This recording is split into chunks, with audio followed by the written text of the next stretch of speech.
Pamätáte si Maroša, ktorý v Modrom z neba vystúpil s Petrom Dvorským? Maroš zaspieva všetko, operetné, koncertné, rómske skladby, ale aj talianske kantilény.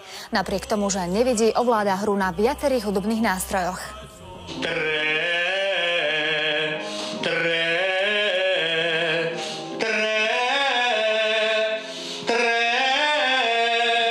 Handicap v mojom prípade znamená tak trošku aj výhru, pretože ja keď ho mám, musím s ním žiť. A keď už ho mám, keď už teda mi to Pán Boh takto nadelil, no to ho využijem. A jednoducho, ako sa povie, kultúrne ho predám. Keď kvôli zraku alebo kvôli tomu, že nevidím, nemôžem mnohé veci. Nemôžem sa dostať z miesta na miesto, nemôžem šoférovať, nemôžem si nejaké veci prečítať, nemôžem nejaké veci vidieť a tedy sa hnevám. Sme možno trošku iní, možno trošku jedinečný, možno trochu výnimočný tým prístupom k životu.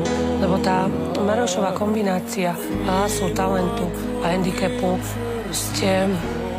pri ňom ľudia prežívajú velikánske emócie.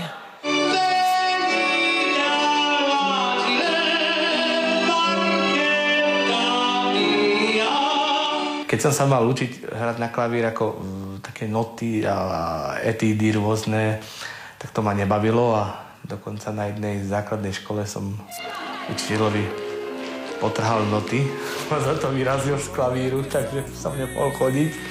Je to veľmi zložité, pretože vlastne nevidiace dieťa sa učí hrať na klavíri takým spôsobom, že jednou rukou hrá, druhou si tie noty číta. Má talent, spieval, ale nie až takto. V podstate si ma muzikou zbalil. Mám úžasného manžela, mám nádhernú dceru aj napriek tomu, že je chorá. Máme prácu, ktorá nás baví, teší. Ja spievam rád srdcom. A to je dôležité. Ja spievam srdcom. Keď nemá človek spievať srdcom, tak to môže zabaliť.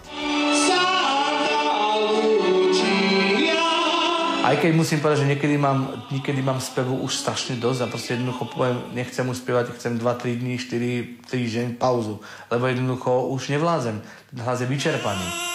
Klobúk dolu pred ním, aj pred Sášou, pred jeho manželkou. On žije pre ten spev a hudbu, čiže to je vlastne jeho život. Keby mu dneska niekto povedal, že vieš čo, Maroško, ty nebudeš spievať už zajtra, tak chudák by mohol odísť. Žiaľom by sa utrápil. My sme absolvovali v podstate také akože predvianočné turné, kde oni spievali so mnou a tým pádom som aj veľmi šťastný, že som bol, ak nie úplne prvý, tak jeden z prvých, ktorí mali tú možnosť s nimi robiť. Ja sám si vždycky vstúpim do svedomia svojho vlastného a si hovorím, koľkokrát plačem nad vecami, ktoré ma postihli a sú to úplne absolútne malichernosti oproti tomu, čo oni zažívajú v podstate od začiatku.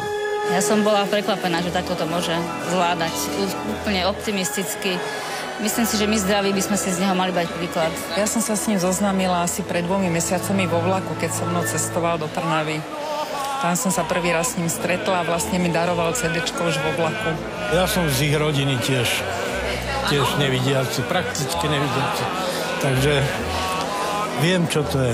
Super talent Slovakia, Pavarotti. Chcela by som, aby spieval pre ľudí. Aby spieval pre ľudí, aby ho ľudia poznali.